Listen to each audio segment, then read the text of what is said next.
Für mich ist der Manimatter eigentlich einfach die erste Begegnung mit schweizerdeutscher Musik.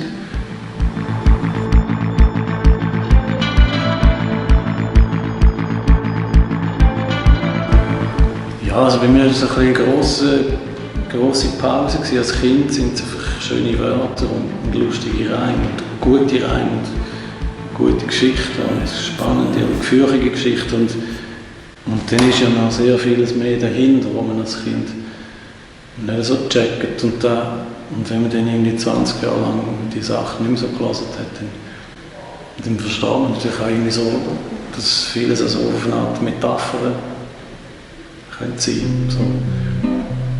Wir haben einen Verein, ich gehöre dazu. Und die Leute sagen, schau, der gehört auch dazu. Und manchmal gehöre ich wirklich dazu und ich stehe dazu. Es gibt so ein paar Gründe. Also, das eine ist in St. Gallen-Deutsch und die Songs von Manimatter sind ja irgendwie sehr raffiniert und elegant gereimt. Immer und wenn man es auf St. Gallen-Deutsch übersetzt, geht ganz viel von diesen Reimen raus. Da ist immer das Einzige, ganz viel nicht in Frage kommt. Und dann gibt es auch gewisse Songs,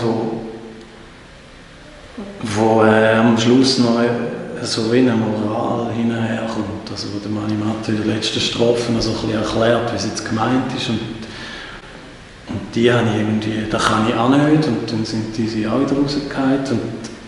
Und dann habe ich auch Lust gehabt, eins, das nicht so ein Gassenhauer ist, zu spielen. Und ich finde das Thema gut. Irgendwie ist der Verein cool genug, sind die Leute cool genug, wo man da jetzt nicht macht und so. Das ist auch ein bisschen, ja, das ist ein Thema, das ich auch kenne. Und gib nur ganz ungern zu, ja, ich gehöre dazu. Für mich geht es in diesem Song so allgemein um so ein bisschen neidisches Hinführen schauen und unsicher auch sein, ob man selber cool genug ist oder sich auch ständig in vergleichen in einer Gruppe, die man sich bewegt.